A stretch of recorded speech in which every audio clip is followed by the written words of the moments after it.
வேலை சார்ந்த விஷயத்தில் நாம் இதுவரைக்கும் கவனமாக இல்லை என்றால் தொடர்ச்சியாக வேலையை நாம் கவனிக்கின்ற காலமாக வரப்போதையா. இது வரைக்கும் நான் வேலையை சரியான முறையில் எடுத்து செய்யலைன்னா சின்ன சின்ன உபாதைகள் இருந்து நாம் எதுவும் தடையான விஷயங்கள் எடுத்து செஞ்சுட்டு இருக்கோம், எல்லாமே ஒரு விரிவாக்கம் பண்ண முடியல அப்படின்னு நினைக்கிறவங்களுக்கு இந்த சுக்கிர பயிற்சி சனியோட சேர்க்கக்கூடிய சுக்கிர பகவான் என்ன பண்ணுவார்னா அடிஷ்னல் ப்ரோக்ராம்.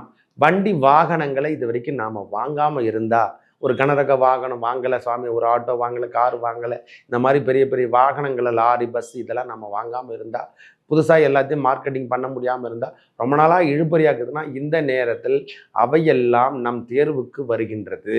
சுக்கிர பயிற்சி 31/12/2024 முதல் 28/1/2025 வரைக்கும், இது வரைக்கும் மகரத்தில் இருந்தார். அவர் இடம்பெயர்ந்து சனி என்று சொல்லக்கூடிய கும்பராசியில் சனியுடன் சேர்ந்து பலாவலனை அளிக்க போறார். அதாவது மகா சுக்கிர பெயர்ச்சி என்று கூட சொல்லலாம்.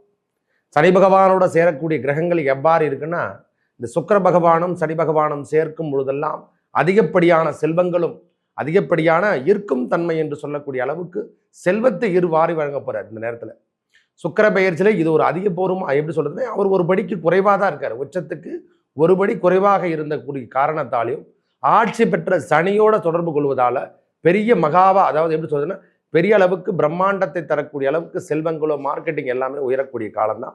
நல்லதே நடக்கும். விரிவாக பார்க்கலாம் வாருங்கள். எனது அன்புள்ளம் கொண்ட கன்னிராசி நேயர்களே, இந்த சுக்கிர பயிற்சி 31/12/2024 முதல் 28/1/2025 வரைக்கும் ஒரு 29 நாட்கள் இது வரைக்கும் மகரத்தில் இருந்தார் சுக்கிர பகவான். அவர் இடம்பெயர்ந்து சனியோட தொடர்பு கொள்ளும் பொழுது இந்த சுக்கிர பயிற்சி நம்மளுக்கு என்னென்ன ஏற்றம் தரும், இரக்கம் தருமா, விரிவாக பார்க்கலாம். ஒன்றும் பயப்படணும் விஷயம் அவசியமே கிடையாது சுவாமி. அவர் அமரக்கூடிய இடம் 6ஆம் இடம் என்பதாலையும் நமக்கு 2ஆம் அதிபதி என்று சொல்லக்கூடிய அமைப்பை பெறுவது யார் யாருன்னா சுக்கிர பகவான் தான். அவரே தான் நம்மளுக்கு 9ஆம் அதிபதி என்று சொல்லக்கூடிய அமைப்பையும் பெறுகின்றார். நம்மளுக்கு 9ஆம் அதிபதியும் அவரே தான் வருவதால ஒரு தொந்தரவும் கிடையாது சுவாமி. அவர் 6ஆம் இடத்தில் அமரும்போது சின்ன சின்ன உடல் உபாதைகள் கொடுக்கும். நான் இல்லைன்னே சொல்லலை. தாயார் வழியோ தந்தையார் வழியோ யாராக இருப்பினும் நமது உடல் நிலத்திலேயோ சின்ன சின்ன உபாதைகள் கொடுத்து கொஞ்சம் மருத்துவமனை வழிக்கு நாம் போகிற மாதிரி தான் இருக்குமே கண்டி தொடர்ச்சியாக இருக்கும். மற்றபடி எந்த தொந்தரவும் கிடையாது. வருமானம் அதிகரித்து கொண்டே இருக்கும். வேலை சார்ந்த விஷயத்தில் நாம் இதுவரைக்கும் கவனமாக இல்லை என்றால் தொடர்ச்சியாக வேலையை நாம் கவனிக்கின்ற காலமாக வரப்போதையா. இது வரைக்கும் நான் வேலையை சரியான முறையில் எடுத்து செய்யலைன்னா சின்ன சின்ன உபாதைகள் இருந்து நாம் எதுவும் தடையான விஷயங்கள் எடுத்து செஞ்சுட்டு இருக்கோம், எல்லாமே ஒரு விரிவாக்கம் பண்ண முடியல அப்படின்னு நினைக்கிறவங்களுக்கு இந்த சுக்கிர பயிற்சி வருமானத்தை தரக்கூடிய காலமாகும். அதை செலவு செய்யக்கூடிய காலமாகும். அதாவது ஈவன் டைப் என்று சொல்ற மாதிரி அந்த 2ஆம் அதிபதியும் 9ஆம் அதிபதியும் சேர்ந்து தந்தையார் உடல்நலத்திலையும் அக்கறை எடுத்துக்கணும், தாயார் உடல்நலத்திலையும் அக்கறை எடுத்துக்கணும். அதனால தான் வேற ஒன்றுமே சொல்லலை. வேலை சார்ந்த விஷயத்தில் இருந்து வந்த சின்ன சின்ன கருத்து வேறுபாடுகள், நாம் யாருக்குனவே நம்ம கிட்ட பழைய ஆட்கள் இருந்து வந்த எதிரிகளாம் கடன் பிரச்சனையோ எல்லா பிரச்சனைக்கும் இது ஒரு கூடுதல் அனுகூலத்தை பெற்று, அதாவது கடன் பிரச்சனையாகட்டும் நோய் பிரச்சனையாகட்டும் இது வரைக்கும் சரியான முறையில் நம்ம உடல்நலத்தில் அக்கறை எடுத்துக்கலாம். இந்த 29 நாட்கள் அக்கறையோடு நாம் எடுத்து செயல்பட வேண்டிய காலமாக இருக்குது. மற்றபடி எந்த தொந்தரவும் கிடையாது. கொடுக்கல் வாங்கல் இருந்து வந்த பிரச்சனைகள், அதாவது நாம் கொடுத்துட்டோம், கொடுதல் பொருள் வருதா வராதா அப்படின்னு நினைக்கக்கூடிய காலமாக இருந்துச்சுன்னா இப்போ கொஞ்சம் தவிர்த்து கொள்ளுங்கள். இந்த நேரத்தில் கொடுக்கல் ரூபாய் எதனா கொடுக்குற மாதிரி பிஸ்னஸ் பண்ணிட்டு இருந்தீங்கன்னா கொடுக்கல் வாங்கல கொஞ்சம் தவிர்த்து 29 நாட்கள், அதாவது 29 நாட்கள் கழித்து இந்த கொடுக்கல் வாங்கல நம்ம பெரிய அமௌண்ட்டாக இருந்தால் கொஞ்சம் தள்ளி கொடுங்க. உங்களுக்கு எல்லாமே நன்மையை தரும். அதாவது கொடுக்கல் வாங்கல் இருக்கக்கூடிய பிரச்சனைகள் அனைத்தும் ரொம்ப நாளாக இழுபறியாக இருக்குதுன்னா இப்போ அந்த இழுபறியான கேட்கக்கூடிய காலமாக அதெல்லாம் நாம் திருப்பி ரெனியூல் பண்ணி வாங்கக்கூடிய காலமாக இந்த காலம் இருக்குது சுவாமி. கொஞ்சம் உடல் உழைப்புகளும் அதிகமாக இருக்கும். இந்த சுக்கிர பகவானால் உடல் உழைப்புனா 24 மணி நேரம், நம்மளுக்கு முன்னே ஒரு 8 மணி நேரம் உழைக்கிறோன்னா இப்போ அடிஷ்னலாக ஒரு 12 மணி நேரம் உழைக்கின்ற பாக்கியம் பெறுகின்றோம். தொடர்ச்சியாக வேலைகள் நம்மளுக்கு தொடர்ச்சியாக வந்த வண்ணமே இருக்கும். ஒரு டைட்னஸ் கிடைக்கும். அதாவது வேலையே இல்லாமல் இருந்ததை விட இப்போ வேலை சார்ந்த விஷயத்தில் அதிக ஆர்வத்தை நாம் ஏற்படுத்துகிற மாதிரியோ இல்லை அதை விரிவாக்கம் பண்ணுற மாதிரி ஒரு சூழ்நிலை ஏற்படக்கூடிய காலமாக இந்த சுக்கிர பயிற்சி இந்த 29 நாட்கள் இருக்க போதையா. வருகின்ற காலங்கள் நல்லா இருக்க போது, அதனால் பயப்படணும் அவசியம் இல்லை.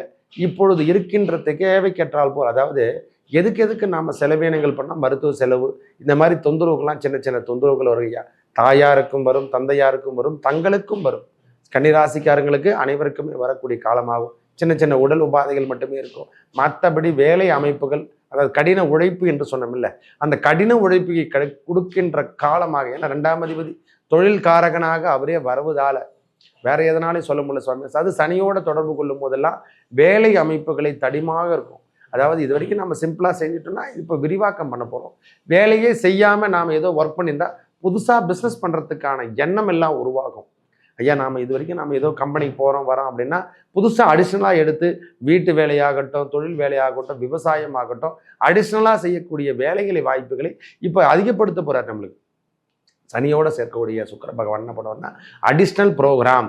வண்டி வாகனங்களை இது வரைக்கும் நாம் வாங்காமல் இருந்தால், ஒரு கனரக வாகனம் வாங்கலை சுவாமி, ஒரு ஆட்டோ வாங்கலை, கார் வாங்கலை, இந்த மாதிரி பெரிய பெரிய வாகனங்களை லாரி பஸ் இதெல்லாம் நம்ம வாங்காமல் இருந்தால், புதுசாக எல்லாத்தையும் மார்க்கெட்டிங் பண்ண முடியாமல் இருந்தால், ரொம்ப நாளாக இழுபறியாக்குதுன்னா இந்த நேரத்தில் அவையெல்லாம் நம் தேர்வுக்கு வருகின்றது.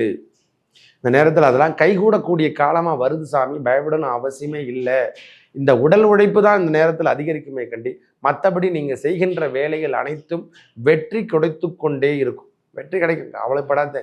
எல்லாமே இது வரைக்கும் பேங்க் லோன் ஆகட்டும், லோன் சார்ந்த விஷயங்களாகட்டும், சரியான முறையில் பேப்பர் ஒர்க்லாம் சரியான மூவிங் வரல சுவாமி, அப்படியே ஓடிட்டுருக்கு அப்படின்னு நினைக்கிறவங்களுக்கெல்லாம் டக்கு டக்கு டக்கு டக்கு டக்குன்னு இருக்கிறக்கூடிய பேப்பர் ஒர்க் எல்லாமே கூடுதல் கவனத்துக்கு வந்துடும். தொழில் எதுவாக இருந்தாலும் அவை பரவாயில்லை என்ற அளவுக்கு நம்மளுக்கு ப்ராஃபிட் வரும். அதாவது இது வரைக்கும் நம்ம சரியான முறையில் ப்ராஃபிட் எடுக்கலைன்னா இந்த முறை ப்ராஃபிட் எடுக்கக்கூடிய காலமாக சனி சுக்கிரன் சேர்க்கை பெறுவதால் சரியான ஒரு பெருமாள், அதாவது எப்படின்னா தனிப்பட்ட முறையில் ஒரு லாபத்தை எடுத்து வைக்கின்ற பாக்கியம் இந்த நேரத்தில் கிடைக்க போதையா. வருகின்ற காலங்களும் நல்லா இருக்குது, பயப்பட தேவையில்லை. ஓரளவுக்கு ஸ்மூத்னஸாக இந்த குடுக்கல் வாங்கல் மட்டும் ரொம்ப பெரிய நிலுவைத் தொகையாக இருக்கக்கூடிய காலம். அதாவது பெரிய அமௌண்ட்டெலாம் நம்ம கொடுக்கறத கொஞ்சம் பார்த்து கொடுங்க. மற்றபடி நீங்கள் சின்ன சின்ன பிஸ்னஸ் பண்ணுறதுல எந்த தடையும் கொடுக்காது, பயப்படணும் அவசியமே இல்லை. வேலையெல்லாம் நன்றாக இருக்கும். வேலையாட்கள் இது வரைக்கும் வரலன்னா இனிமேல் வேலையாட்கள் வந்து சேரக்கூடிய காலமாகவும், உடல் நலத்தில் சற்று அக்கறை எடுத்துங்க, ஒன்றும் பிரச்சனை இல்லை சுவாமி. தாயாராகட்டும் தந்தையாராகட்டும் அவர் உடல் நலத்தில் அந்த ஹாஸ்பிட்டல் கையமாக கொஞ்சம் நேரம் சுத்துற மாதிரி இருக்கும் சாமி, அதில் மட்டும் அக்கறை எடுத்துக்கொள்ளக்கூடிய காலம். ஏன்னா அவரே தான் நம்மளுக்கு 9ஆம் அதிபதி என்பதால் தந்தையார் சானந்தமும், 2ஆம் அதிபதி என்பது குடும்பம் சார்ந்த விஷயத்திலையும் நாம் அதுக்கான செலவீனங்கள் செய்கிற மாதிரி நாம் இது வரைக்கும் அவங்களுக்காக நாம் செலவு பண்ணலாம்.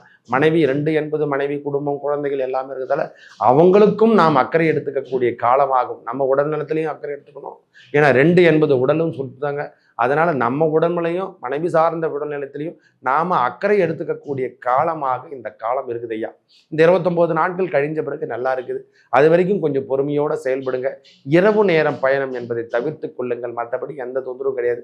வண்டி வாகனத்துல நாம செயல்பட்டால் அதன் மூலியமாக வருவாய் அதிகரித்து கொண்டே இருக்கும். இந்த நேரத்துல இந்த கனரக வாகனம், டிராவல்ஸ் டிபார்ட்மெண்ட் வச்சுட்டு இருக்கிறவங்களுக்கு, இந்த தொழில் மருத்துவ தொழில் செய்கிறவங்களுக்கு, மார்க்கெட்டிங் பிஸ்னஸ் பண்றவங்களுக்கு, மீடியா துறையில் இருக்கிறவங்களுக்கெல்லாம் இது நல்ல வாய்ப்பினை தரும் சுவாமி. பெட்ரோல் நிறுவனத்தில் ஒர்க் பண்றவங்க, இரும்பு சம்பந்தப்பட்ட தொழில் எடுத்து நடத்துறவங்களுக்கெல்லாம் நல்ல வருமானத்தை தேடி தரும். பயப்படணும் அவசியமே கிடையாது சுவாமி.